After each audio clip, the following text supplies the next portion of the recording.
Hello, remarkable people. We are back. Mr. Kawasaki is on vacation still. So I am Peg Fitzpatrick, and this is Jeff C. Nice to see everybody.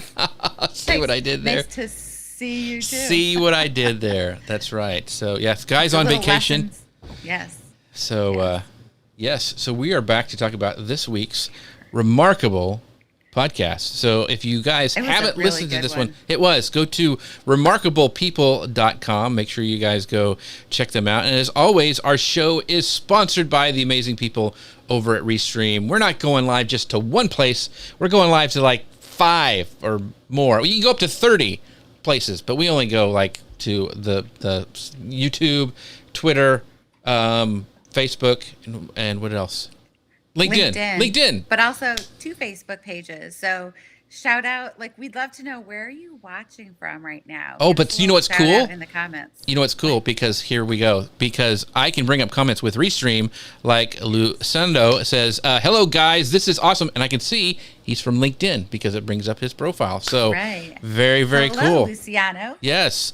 So once again, we are talking all about this episode that just dropped today at 6:30 a.m. Central Time. The amazing show today that you guys need to check out if you haven't got it set up. And if you don't have it set up, subscribe to the podcast. Leave a rating review for Guy. Tell him how much you love it, because that really does help the podcasts out. So, okay, and he reads them all. He does. The reviews really mean a lot to him, so he will read them and appreciate them a lot.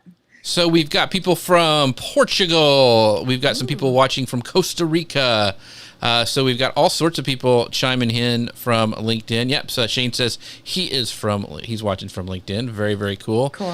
So yes, a ton of people watching live today. So we're going to talk about this episode that just dropped. Sorry, but we have an icebreaker question for all of you. So Peg, what was that again? Yes. The icebreaker. Here it is. Okay, got it. Yes. What is your favorite startup company? Like, what one, when you hear startup, what do you think of? What company really just rings a bell for you? I wanted to share a little story about a time when I live on the East Coast and Guy lives in Silicon Valley. So, a little lesson just to start out with. People get it wrong all the time. If you don't live in the valley, as they call it, it's Silicon Valley, not Silicon Valley. But a lot of people get that wrong. So anyway, moving on. Right. One time I visited Guy, and he took me on a tour of all the big, cool places in Silicon Valley. So if you've ever wondered what it would be like, it was pretty amazing, because he obviously knows the history of Silicon Valley. And we went, the first place we went was the garage that HP was started in. It was very cool. There was a sign and everything. So it's really cool, the history of it. And you've probably heard Guy say a whole bunch of times, whether you're 2 guys, 2 gals, a guy and a gal in a garage, or if you have more than one partner. He says that because it's so true. So many companies started in garages. Their parents, someone else's. It's really cool to think about how these companies started out. Canva, actually, Melanie Perkins and Cliff worked out of her mother's living room for a really long time. And she was probably so happy when they got an office. So didn't we have the daughter of HP on an early podcast? That was like one of the first ones. House. Yeah. That's very, very cool. So yeah. So it's so cool. So we went on a tour. We had this little startup sponsored us, and they're called Uber. There you go. Nobody knew who they were at the time, but they sponsored our ride. They drove us everywhere. So we had an Uber driver, and even though you're supposed to keep switching, Guy was like, let's just keep the same one. They approved it. So with this Uber driver, speaking of startups, because you can try every new thing in Silicon Valley. So we went to see those things. We went to the Apple headquarters, the main one. Cool. And took photos there. And then Guy tried to go in the lobby, and they were like, I'm sorry, sir, you're going to have to leave. And he loves that story because he went to Apple, and they were like, get out. That reminds me, the first time I interviewed Guy ever, we were at the hotel at South by Southwest, and they kicked us out because we couldn't do interviews. Yeah, and we did it in the front. We went out in the front of the hotel, and they made us move off the cement square to the next cement square over. to do it. It was just nuts. But he was very kind. He did Imagine that. that's your job, telling people to get off your front porch. It was crazy. So we do have some people who said their favorite startup let's company. hear it. Shane says his favorite startup is Grove. I don't know what Grove is. And then Shane, what does Grove do? Yeah. Share that with us. Sally Sally says Coinbase, which just went public not very long ago, and Rox says Zoom. So very so cool. relevant now. Yes, exactly that. So what's your favorite one, Peg? What is your favorite startup company? If you had to pick one. My favorite startup. I don't know. I mean, I guess for my favorite, not my favorite, but the one I think of when I hear the word startup is the story of Michael Dell, and he was another one who built stuff like computers out of his garage for his college roommates and grew it to this company, and he has kind of an interesting thing. So that's I don't know why. Maybe because I used to have a Dell. That was like my first computer I had. So yeah, it's really hard to pick a favorite. I mean, Uber has had some downsides to it. But I do love Uber because when I travel, I don't want to drive. I want to just like take an air. If you're just going into a city for a couple days, like for a speaking event, it's so easy to have an Uber pick you up and get around without having to worry about driving. Yeah. So I like that a lot of, and Airbnb is another great one. That is a I good love one. Airbnb. Yeah. Like it's so cool that you can stay in people's houses. I visited France with my mom and my sister, which was great. And we stayed in an Airbnb in this great neighborhood. So it kind of feels like you live there versus being in a hotel. So it's really cool. That's cool. Well, Shane did give us, those. He said, when we asked what Grove was, he says it delivers eco-friendly home essentials. So very cool. I'll have to check. They did. Yeah. They're, like it's like cleaning products. And Fairdio, I haven't heard of this one. I haven't either. I wonder what that is. All these cool ones I'll have to go check out after the show. So, but one of the things that we talked about, Guy talked about in the, I got to pull this one up because Richard says this. My favorite startup was Napster. Who doesn't love music? That was a good one, Richard. Yeah. So it was a good one. That's interesting. That I had Napster. Did you have Napster, Peg? Did you use it? No. No, I did. I totally did. Yep. Sure did. Illegal music. Yes. Sean Parker. Yep. And so anyway, one of the questions we want to ask you guys, have you ever created an MVP or minimum viable product? And so, Guy talked about this in the Art of the Start 2.0, and he called it, was it a minimum viable, valuable, validating product? So that's a mouthful. So minimal is the most basic form. Viable is economically feasible. Valuable, does it make our lives easier? Validating, does it validate and align with your company's vision? And product is kind of self-explanatory. It kind of makes sense. But what, I think it's interesting too, because Peg and I go in the social media marketing circles, and a lot of times it's hard for people to get. You don't have to make it it doesn't have to be a physical product. A lot of, when people are creating these digital products too, it can be a digital minimal viable product. So a lot of times you have that kind of, at least for me, it was like, I've got to have a prototype or like go get it manufactured or something like that. But it can be actually for digital as well. Right. I mean, even if you think about digital stuff, people do online merchandise. They create their own merch using things, Right. and maybe you would never even see them. You create designs and then add it to coffee cups and shirts and hats, and then you could make a little online store. And it could be like, say, for example, Remarkable People. Guy could make Remarkable People coffee mugs, shirts that say, I'm a remarkable person. I love remarkable people. Like you can, there's a lot of different ways that you can reach people. Like, and that's a way that you could build your community and have, that provides value. Like, so, or also it could be a SaaS. It could be software as a service. Which, we use, I don't even know how many of those I use per day. We're using several right now as we speak. We're using Ecamm and Restream, who don't actually have a physical product, but we're using their tools to, we used Canva to make the graphics. We use, there's just a lot of tools and things that you use. So it's important to know, like, is it valuable? Does it work? Because I have a problem when people make social media tools and they don't know how to use social media or how people would use their tool, but they know they want to make a social media tool. So they make something that ends up not being valuable Right. because they don't know what would help people or what would provide value. Like we don't They just think it's a need good idea. another. Yeah. Right.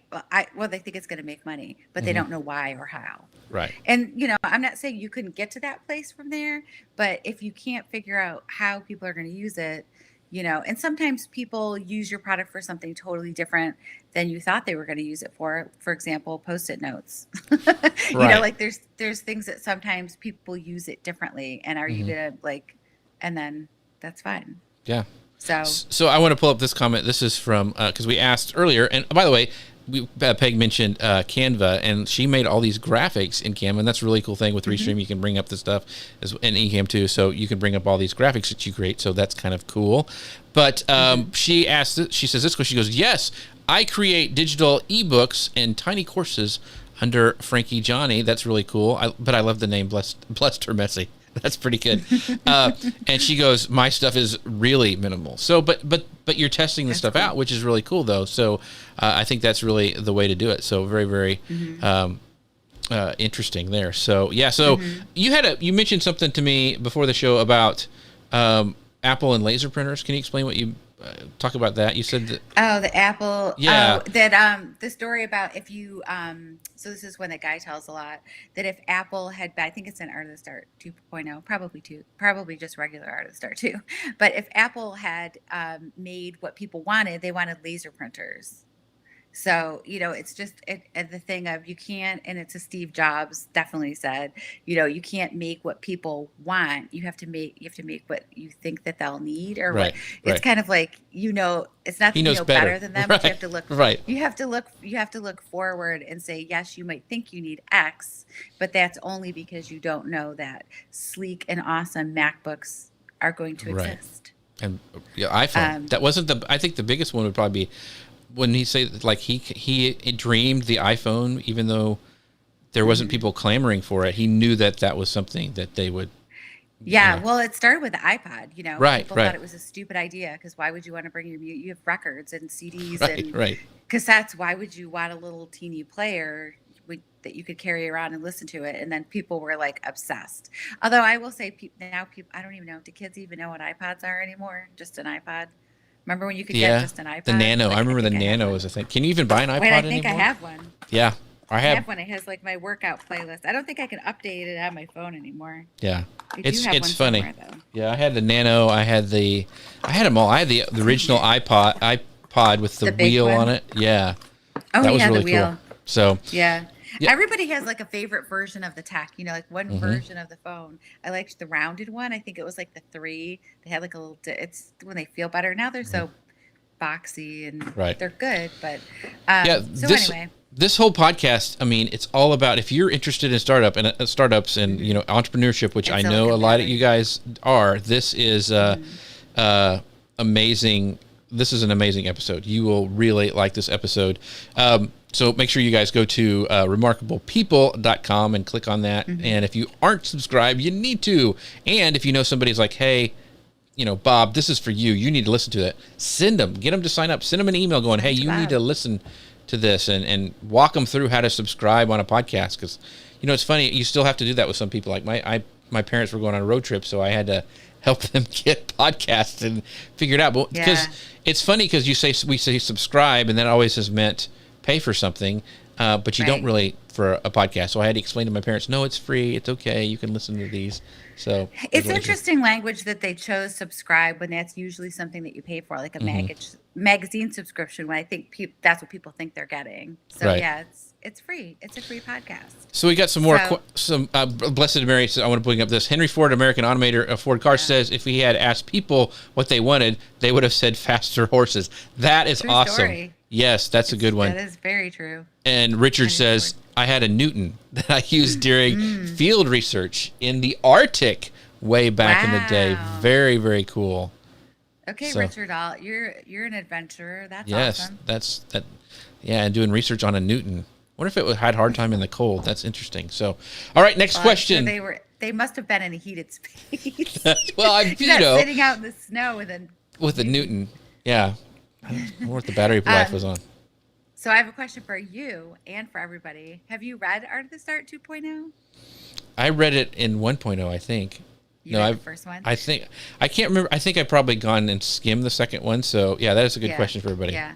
I was looking for it. I used to have my book stack behind me underneath the Artist Social right there was Hmm. all guys' book. And I'm like, when I moved to my office, I'm like, hey, where'd my little stack go? Because they had Enchantment, The Rules for Yeah, Revolutionaries. Like, I don't I'm have all of pretty his books sure because I he does have read a it. lot. I don't know. I may have just skimmed through the second one. I can't remember. Hmm. I've read most of Hmm. everything he's had. So but yeah, have you guys So read it? people that are watching, have you read it? I'm interested to know if people that follow Guy, have you like what books have you read of his and which ones do you like? This book, Art of the Start 2.0, is particularly, attuned with this week's podcast, which is about entrepreneurship and startups. And I know, like Jeff already said, most of the people that follow Guy, that's really what they're interested in learning about because Guy knows so much about that. So I do highly recommend that and Enchantment, which is the first book I read of Guy's that Hmm. I like that one a lot. Um, and then that leads us into our guest's book, Jeff, Hmm. which is well, that's not actually his book, but The Lean Startup. Yes. This was. I have not read this one yet. So The thing is, which is so hard editing Guy's podcast, is he always has these great books. I have a list of all the ones. I read the one. I've read pretty much all of. Well, our I don't want to guests' say which books. ones. We've had such great guests. I do the same thing. I am constantly ordering books after I Yeah. start listening, and I'm like, all right, I'll just get that person's book, then I'll get this person's book. I, But The Lean Startup is by Eric Ries, not our guest. Our guest right. is Steve Blank. And the interesting connection is that Steve was an investor in Eric's original startup, which was IMVU, which was a social Hmm. platform I never Hmm. heard of. But Hmm. he had this startup with a partner, a co-founder, and Steve was an investor, and he was teaching classes at Berkeley School of Haas, and he said, "All right, if I'm going to invest in this, you guys need to come and take these startup classes to learn more about the language and all these things." And then Steve says is his best student, took all the things that he learned That's right. Yeah. and he wrote The Lean Startup, which is Art of the Start 2.0 and The Lean Startup are like literally the Bibles that Right. startups use. People, they just for years and years. I don't know. I would say maybe 10 or 15 years. I don't know how long the Lean Startup has been out. Yeah. But people just like love that. And Steve calls it the roadmap for innovation for the 21st century. He said the ideas in the Lean Startup could create the next industrial revolution, which I would have to say he was right about that. He wrote that whenever the book came out. And Hmm. look how startups have changed the world. I mean, if we didn't have Zoom, which somebody mentioned as their favorite, if we didn't have all these ways to digitally connect with people, we would have phones, but Right. we So have been able to continue, we meaning a lot of people that have been able to work at home during the pandemic have been able to 100% continue working. I mean, hmm that's amazing. Somebody like us, we do freelance stuff, or a guy who's a speaker, he segued from traveling around the world to having speeches to doing speeches at home, in his studio. So Right. it's pretty, that kind of was the net. He was very right about that. Don't you Yeah. think? Yeah. Just think of where we would have been if we couldn't have done that during the last year. Businesses would Right. have. A lot of them did close and screech to a halt, Hmm. but it would have been, so much more difficult for a lot of companies. The technology was here for live video and like Zoom and like Google Meet and all those Hmm. things. So it's pretty amazing that happened. I wanted to pull up. Yeah, Richard said that he had read the Lean Startup, and seriously, you guys need to check out the podcast because if you're interested, this was a fascinating one. There was a lot of really cool insights and kind of Hmm. behind the scenes that he was able to bring up. So I was fascinated by it. So I think you guys would really like that at remarkablepeople.com. This is probably I thought the biggest takeaway and interesting thing is they talked about Kickstarter and have you guys raised money using Kickstarter? Now, I've not raised money. Now, I've purchased a lot of things, and Peg and I were running through this stuff we have bought off the internet and from Kickstarter. But one of the things that they talked about in here when Guy asked him, what did you think? Asked Steve what he thought about Kickstarter was that, and I'm not going to give it all away, but that he didn't like it. He didn't think it was a good idea because they didn't fail fast enough. And you guys need to listen to that section. But I was like, oh, you know what? That kind of makes sense because I've backed some projects that I never got the product for. I don't know even if I got refunded. I think I did on some of them. And then, but the ones that I have gotten, they have been super late. I don't think I've had one that actually hit the goal of shipping, except Pat Flynn's. Except for Pat Flynn's, his Kickstarter thing. That did go out and everything. Okay, here's Peg's. So this is one of my Kickstarter purchases.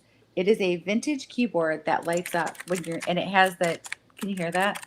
Yeah, that's cool. It feels like regular typewriter keys. So when you're typing, like when you're writing, it feels like you're on the old-fashioned like Smith Corona typewriter. It's fantastic, and I forgot about it. But that one was on time, and they were great. So I don't know how many other ones I've done, but it is interesting because Kickstarter is a startup and then it helps other people raise money.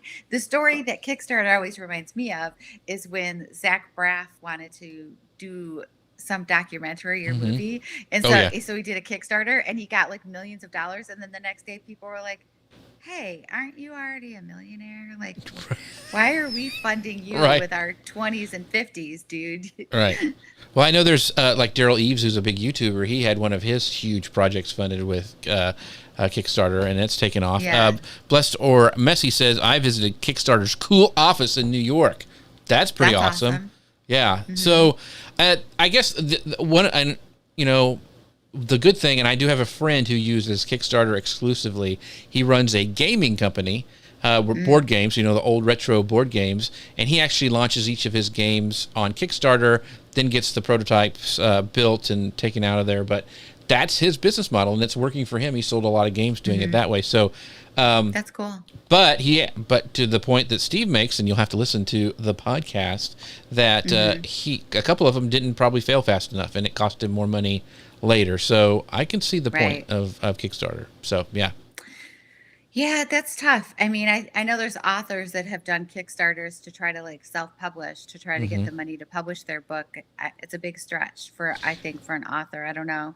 You'd have to have a very involved audience for that to happen, because even though you might have millions of followers, that doesn't translate into people necessarily giving you money for something, for an intangible thing like that. So oops, that's the wrong one. There we go. This is something that was an extremely beautiful keyboard. Do you remember which Kickstarter project did you buy that one from, Peg? This one is called Azio, AZIO. It's a retro classic. They actually did go into production. You can find them, I think, even on Amazon. So it's not cheap, but it was right on. Kind of cool. Brian says, I need to do a Kickstarter for my electric car company, Graviton Motors. That's a cool name for a electric car company. But yeah, that'd be interesting. Very cool. A lot of people start out and do some Kickstarter. So listen to the podcast. And I would, before you guys, if you're going to do a Kickstarter project, go look and listen to this section, especially on Guy's show when they talked about this, because there's some questions that you probably need to ask yourself that you may not have thought about, because it was really interesting hearing these titans of the startup industry, talk about this and the pluses and minuses. So Kickstarter is a startup with a good name. Kickstarter is a great name. That is a good, tells you what they do. Right. Yeah. Sometimes they don't, but that's a good one.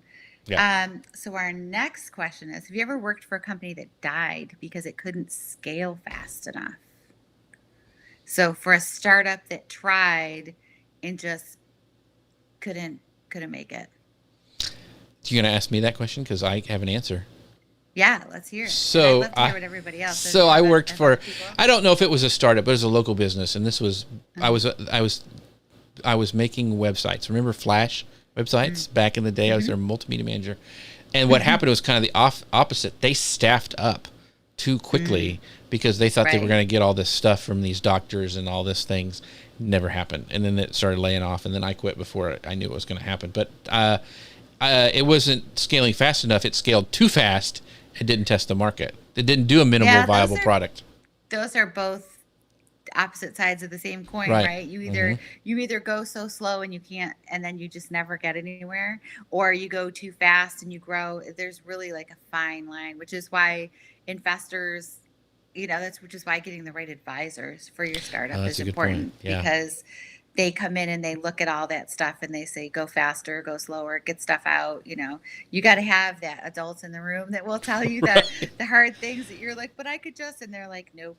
Because it's, I Guys mean, you get your, advise tons of companies too. That's one of the things that he does is he'll advise companies and he, I'm 98% sure he's always ruthless. He gives right. them the best advice he can. He'll just be like, do this, do that, And I'm sure it's the same for Steve Blank. If somebody asks you for advice, you're not going to say, well, maybe you could not hire so many people. You're going to be like, get rid of 20% of your staff. You can't afford it. So, So, oops, I keep hitting the too much buttons to press. So Richard goes, I worked at a digital music startup that couldn't penetrate the market fast enough to create the needed leverage to survive the transition to mass market. Yeah, so it didn't wow. scale quick enough. Yeah. So it's always Yeah. sad. So, but yeah. Yeah, So, it's really hard when you have a great idea and you're trying to implement it, and there's just so many pieces. And sometimes it takes years and years. Just going back to the Canvas story, mhm. you know, they it took them like 8 years maybe before Guy and I found them, and then people like we helped get the word out. They worked on it for a very, very long time, and they believed in it, but that wasn't making them money. I mean, now they're a unicorn, so it can happen, but it is a unicorn, and there's that tells a lot right in the Right. name of a unicorn because Right. they're rare. Yeah.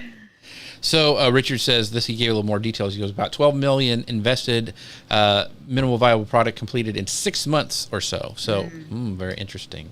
So this Yeah, next, sometimes big funding doesn't always help. It doesn't always. right, It's not throwing always money the on money it doesn't either. always work. Yeah. So, and the thing is, I was going to say is like a lot of times, and you mentioned advisors and having good ones and how important that is. Because when you're making something, you got your blinders on, your head down, up all night writing code or making a product in the shop or something. And having those people go, that's not really a good idea, or who are you going to sell that to? That's always important to have those kind of people. So, Right. so this would be probably more for Guy, but maybe she goes, what would simple advice would you give a small startup? And I would say read Art of the Start and And the lean and and the the lean lead. startup. First, Yeah, first listen to this episode right. because you will honestly learn so much from it. And then I would get the Art of the Start 2.0 and the Lean Startup. Those are really great places to start. So many people start there. And I'm sure that they probably honestly you could get those at the library if you don't have the means to go out and buy some books, but they've Right. both been out for a while. Honestly, you could probably get like used paperbacks of both of them. I'm totally down for I am like Yeah, obsessed eBay with probably used has them. books. Yeah, eBay Yep. probably has some copy So of them. yeah, just get a paperback, get something that somebody used in a class or something, because they're both taught in the classes all over the country Right. for entrepreneurship and startup. So I would give you advice if I had it, but Yeah, read those books. Guy would probably tell you the same things Right. because you can't give someone a 30-second. You need to know what they're There's doing. a lot that goes Yeah. into it. Yeah, a lot goes into that. Yeah. So I would definitely get those two books and listen to the podcast and check out Guy's website. His blog has a lot of articles on startups too and in entrepreneurship. So Yeah. And this is a great question too. This is what do you guys think about this? If you could choose your leader, what traits would a good leader have? Like if you could work for your perfect boss, what would a good leader have? What do you think? I think ooh, so. that's a Everybody good says question. transparency, but there's a big debate I know in business circles that you don't want to be too transparent as a boss or a leader because you Right. don't want them like, hey, we don't have any money, or something, Right, right. But I think, I think honesty is a good thing. And then also the ability to create excitement, because you need coming into work on, especially like we're talking about startups right now and not having, that they have a vision. And I think a guy even mentioned it in this podcast is that, everybody asks him about Steve Jobs, how it was with Steve Jobs. And Steve, is known he wasn't the easiest person to work for, but he had a vision and he was able to drive people towards that vision. Walt Disney was the same. Right. I mean, Walt Disney was the same way. He was not that great of an animator after Mickey Mouse, but he was able to gather a team and cast that vision and grow the company that way. I was going to say Steve probably did the same thing. I mean, he hired the best of the best, and it was, I'm sure, a creative think tank, Hmm. so maybe he was hard to work with, but probably everyone else that you worked with was probably like A plus. So in some ways, it was probably still a great work environment. Right. Jeff Bezos is notoriously very hard to work for, and people work at Amazon at the higher levels, and they leave and they're like, I can't take this, and then they go back. Right. Well, and by the way, another great podcast episode, you go back into the library, is we had the guy underneath Bezos on, and Mm-hmm. his book is really, really good. That's a really good one Mm-hmm. to read as well. I thought that was a really good book. I Mm-hmm. can't remember what his book was called, but but it was probably 2-3 months ago. But he was a fascinating one to listen to as well. So Mm-hmm. you can find that at remarkablepeople.com. I think that was Colin Bayer. Yeah, I think that's right. Um, So a little thought for you from Steve Blank on the podcast. He said founding a company is about leadership. It's not about management. So it's about leading Hmm. people, not managing people. And You when have you think managers. about the difference in those two words, are you leading people to do the best they can do, or are you trying to manage them? That's a good one. It's Hmm. Yeah, because you have to give people, you know, the autonomy to do their jobs and do a good job at it without micromanaging them and lead Hmm. them in a way that they can do that. So Right. I thought that was cool. And then this quote is from Guy from Art of the Start. He said, if you think that leadership is deciding what you want and telling people what to do, I feel sorry for you because reality is going to kick your butt. He said Right. something else, but Right. kick your butt so far that not even Google will find you. Yes. So we have some answers when we ask people what they look for in a good Mhm. leader, and one is patience and willingness to Mm. learn from others. That's interesting. Mhm. And another one is a leader needs to be empathetic and respectful and listen to others and have the ability to create followers. That is not an easy thing to do. Yes, very, very true. Mhm. That's a good one. Listening is important. And another, I would like to have an empathetic as well as tenacious. Those are good words. Mm. Leader who is also a patient listener and able to give his 10 cents to my ideas. Very cool. And yeah, there's a big difference between leaders and managers, and yet top people Mhm. in high positions are lacking the knowledge. Yeah, that's a whole Right. other show right there. Well, they talk about soft skills for Uh-huh. lower level employees, but I think at the top is where you need it the most. You need Hmm. some of those listening and empathy. And I saw a tweet from somebody yesterday, and the girl said, I'm that boss who will cry with you in the one on one, Mm. because people are having so many like Zoom call one on ones with their Employees, yeah. management staff. Hmm. And somebody was like, why would that even happen? Like, and she said, it's a pandemic, because somebody like followed up and she said it's a pandemic and people's lives are really stressful, and that, sometimes that hits you in a work call. Well, it's Hey, how you doing? And then, and you really just want to share how you're doing. Like, mhm. this has been hard. Now people's kids are out of school again, so they're back, trying to manage the kids in the school if they're still at home. Right. So I just really appreciated that she was so empathetic. And I didn't even know her, but I followed her after that. But, that she was so empathetic, because sometimes life is really stressful, and it's not going to be a helpful one on one if people aren't really sharing how they're doing. Right. It's interesting to me that so many people who responded said empathetic in there. They Hmm. want empathetic leader. And, Hmm. one I think is a good example of this, maybe. Well, I don't know if he's empathetic, but he seems like very, Pathetic? No, I'm just kidding. not pathetic. No, but it's Warren Buffett. He's very Hmm. humble in the way he talks. Hmm. He Hmm. runs multiple companies. Yeah. He has a set schedule. He goes in there, but he seems very empathetic, and he goes to the same restaurant, the same server. I mean, he's got his, in Omaha, Nebraska. So it's really interesting to me that he just seems like a very empathetic person, and he's a leader. Yeah. I mean, He people just he just left the Gates Foundation. He was like, peace out. really, I did not know that. So Yeah. anyway, So yeah, that it's interesting. Empathy is important for a leader. mhm, It is. So that is something, obviously as a startup, it goes into all of those things where like you're small, it's just like you and another person, you're splitting up the work and then you're growing, and it snowballs real quick. mhm. So if you don't put the right people in place to help leadership. Um, Yeah. yeah, it is important. Yeah. So, this is a great question. Why is it so many types of leaders who actually suck at their position continue to stay in those positions? My job is to inform them the truth and make changes, and yes, challenge the status quo, which many in top positions hate to see and hear. Yeah, unfortunately, that does happen, and I think we may have all been in that situation. But yeah, it's frustrating. I've worked for some entrepreneurs that were just, oh Yeah. my God.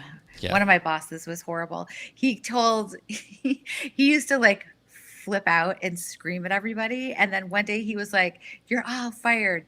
Go home and read this book and come back. And we're having a meeting tomorrow and I'll decide who gets to keep their job." And we were like, what the heck was that even about? It wasn't even about anyone in the office. And then you won't be surprised at this, Jeff. I was the only one who read the book. Did you keep your job? Everybody else bullshitted. Huh? Did you keep your job? You said you were. Yeah, but I looked for another one because he was crazy. Yeah. And of course, I still see him around. And he went to my church. So Oh, shout out if you're watching. You know who you are. Hey, did I say his name? Hey, whoever. Yeah. Oh, funny. I think I'm connected with him on LinkedIn. So, oh, funny. This isn't guys, so hopefully. Oh, yeah. You're fine. All right. So last question. At the grocery store next time. That's right. Yeah, you're like, what? Hey, he knows he did it. So. Yeah. Yeah. So, yes. So he's laughing. He says, "Love you guys. Thank you for the shout out." Yes. Well, thank you for all your comments today. We've been really appreciate this. And same to you, Blessed or Messy. I just love that YouTube name there. So last question, and you were going to talk a little bit about one of the guys' mantras from The Art of the Start. But I have that as a question too, because I think it's very profound to end the show with. So it is. Why don't you talk about that a little bit? So one of Guy's main mantras from Art of the Start is to make meaning, and he talks about it a lot in his innovation speeches too. Like if you guys have ever seen any of his speeches or presentations, he talks about making meaning. And what he means by that is that, well, his little exact quote is, "How do you make meaning? Meaning is not creating a cool place to work with free food, ping pong, volleyballs, and dogs. Making meaning is making the world a better place." And then his other part of that is, you might make money doing this, but that shouldn't be your goal. Your goal shouldn't be, I'm going to have a startup and I'm going to make $1 million. You have to have an idea. And I'm going to use Facebook as an example, which, some people say they're not a great example anymore. But initially, to connect the world socially, then there's all the dark sides of what people use things for after you create them. But that's a whole other topic. But, making meaning means, that you're really digging into what you're creating and how it's going to help people, like Airbnb. You're going to make a way for people to make money renting out their apartment or share, they could rent their apartment out, go stay at somebody else's house. It gives you the ability to stay somewhere affordably.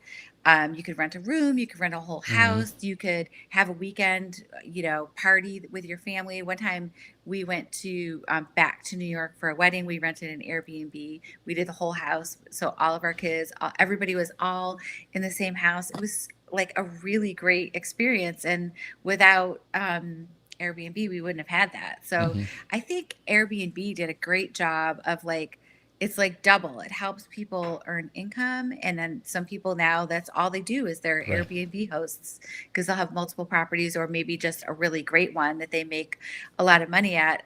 The one that we stayed in France, because I'm an internet sleuth, I wanted to know, how could this person just let their thing out? She actually had a job where she worked in Spain. She got transferred for work to a different country, but she wanted to keep her apartment. And her family lived, it was so cool because her sister lived across the hall from her in Paris in this great neighborhood. So she didn't want to give up her apartment. So she did Airbnb so then she could affordably live somewhere else and still have her apartment. And then her sister could check in on the apartment and do things if they needed it. So I think, don't you think that's a good example of making meaning? It helps the people who are hosts and the people who get to travel. I think it's a fun great one. Just to look at the website, right. Well, you said in France, mine wasn't as big. My son's in College Station, so we went down there for a big thing. We got a big house, and the funny thing is, the lady who was there, she lived in that house, but when she would rent it out, she would go to her grandma's and the kids would go Right. with her. And Yeah. it was always on game days because it was a game. You know, they have Right. huge things there with A&M. And Right. so, but but she made meaning for bringing those people together in a big house. But she also made money, and she also goes to spend time Yeah. with their. It worked out With perfectly the for grandma. her. Yeah, so it was Right. really cool. That's awesome. That reminds Zillow is another great one. Hmm. Zillow like is amazing. You know, before you could look at things on the internet for houses, like you look again during the pandemic, real Right, estate went crazy. Everybody was like, okay, I right, thought my house was big enough, but it's not big enough for me and my spouse to work at home and our kids to have school and it's too loud. You know, everybody's realizing that that their houses have rooms to do things, right. but maybe not all the things that you need to actually be in your house all the time. Hmm. I was reading House Beautiful magazine. I still like magazines. And it was an article about how people are redoing their houses differently because they may have had a space, but like their house kind of was this place where you would, you know, come and go, not Right. be there all the Yeah, time. it's changed. Yeah, they're making Right, like home offices, all this stuff for that is shot up, and right. playrooms for the kids. Now, a lot Hmm. of times it was a kind of almost a bad thing to have a pool. Now pools are starting to shoot back up when people are looking for those because they want to stay home and have those pool Right. parties. So Richard says this. He goes, "People ascribe meaning to your products and work. I look for meaning through those who use my products." That's great. Mm. That's awesome. And Hmm. let's see. Connecting with people is a very special ability to have, and in this itself brings out meaning for those that are connecting with. So that's a Hmm. great point as well. So, yeah. So hope. Oh, guy would get. So when we're talking about making meaning, how do you make meaning? Guy has been, I think, for his podcast, one of the ways he's really been doing it is really focusing on the transcripts. He had a big, and you will find out next week why Hmm. he's doing that. But he's taken a lot of pride and a lot of time and a lot of expense to get the transcripts perfect the way that he likes Hmm. them. But that's one of the reasons he is doing it is he wants to ascribe meaning to people who may not be able to hear the podcast. So I thought that Right. would be a great example, and he'd get mad if I didn't say anything. So Well, I mean, that's the thing with the right, internet. There people like their information all different ways. Some people like a video, some people want to read it. right. I love reading podcast transcripts because Hmm. personally, I don't always want to listen for the whole time. You could listen. You could read True faster than you can story. listen. Yeah, yeah, yeah. So that is the show. Make sure you guys go check it out Mm-hmm. at remarkablepeople.com. And this was a fascinating one. All you entrepreneurs and Mm-hmm. startup people, this is one that you need to listen to. There's a lot of stuff you'll probably listen to it twice because once you'll just listen to it, and the Mm-hmm. second time you'll want to take notes. But hey, there's a transcript. You can actually, take that into your Evernote or whatever. And do not forget about our sponsor, Restream.io. You can find all about them in the description wherever you're watching. And wherever you're watching is because of Restream, because we're allowed to go to over 30 places very, very easily by the click of a button, streaming out everywhere, pulling in people's content. Thank you guys for being there. Richard, thank you. Everybody who's made comments, we appreciate you. Guy will be Yeah. here next week. So Woo! you will have we'll get rid of the You'll have second string. Guy. You will get rid of the second string. But make sure you guys go check out remarkablepeople.com, and we'll see you later. Bye, everybody. Bye. Hey there, week 2 of my vacation. But still, I'm coming back to tell you that Restream is the sponsor of this live show. And I'm sure that Peg and Jeff are just kicking butt on this show. You probably don't want me back.